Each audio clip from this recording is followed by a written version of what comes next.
ইতিমধ্যে আপনারা জানেন যে অভিষেক ব্যানার্জি সোনারপুরের এক তৃণমূল এক সহকর্মী বাড়ি যাওয়ার পথে রাস্তায় বিক্ষোভ এবং মহিলারা কালো পতাকা নিয়ে চোর চোর বলে স্লোগান এবং কিছু মানুষ ইট পাথর ছুঁড়ে অভিষেক ব্যানার্জির উপরে হামলা এবং অভিষেক ব্যানার্জির সেফটির জন্য একটা হেলমেট লাগানো হয়েছে এবং এর বিষয় নিয়ে ওই রাজ্য সভাপতি সমীর ভট্টাচার্য কি বলছেন ভিডিওটা সম্পূর্ণ দেখি।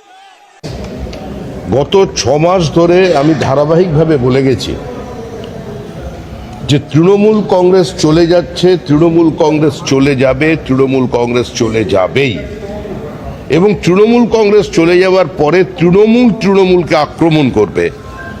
আর সেই সময় আমাদের সতর্ক থাকতে হবে।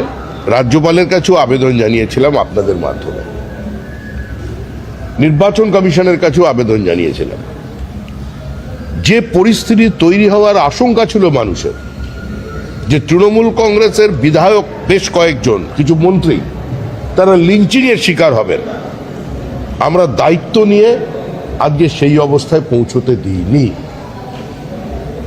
কিন্তু দীর্ঘদিনের অবদমিত ক্ষোভ এবং না পাওয়ার ব্যথা যদি তৃণমূলের একাংশকে তৃণমূলের বিরুদ্ধে আক্রমণ করতে উদ্যত হয়ে থাকে, তো সেখানে প্রশাসন কি করবে?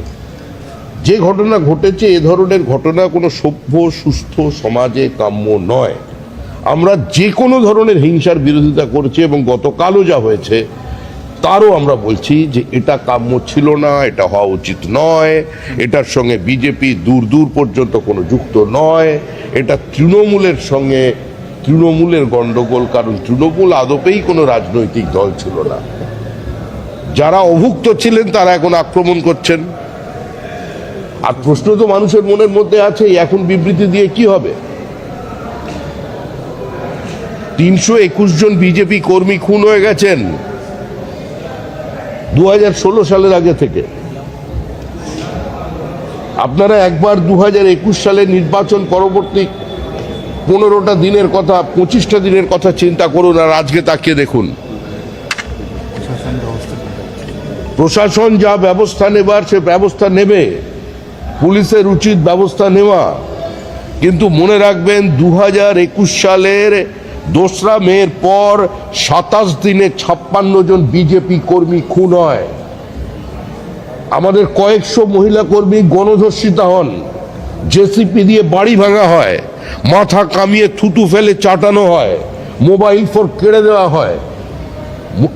বাগবাজার এলাকায় একজন সন্তোষ ট্রফি খেলা ফুটবলার, অত্যন্ত দরিদ্র পরিবারের বাবা, প্যারালিটিক মা, অন্যের বাড়িতে পরিচারিকার কাজ করেন, সে সুইগি জোম্যাটোর মাল সাপ্লাই করে।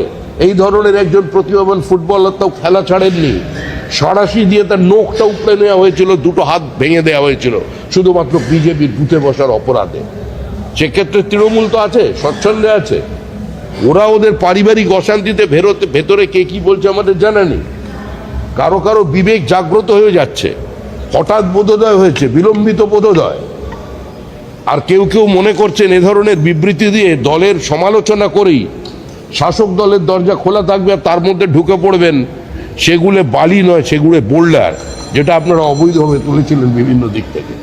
এসব চলবে না। এখানে পশ্চিমবঙ্গ সরকার আছে, সরকারের মতো চলবে। সেখানে যদি আমাদেরও কোনো কর্মী হয়ে থাকে, পুলিশ তার বিরুদ্ধে ব্যবস্থা নেবে। দলের পক্ষে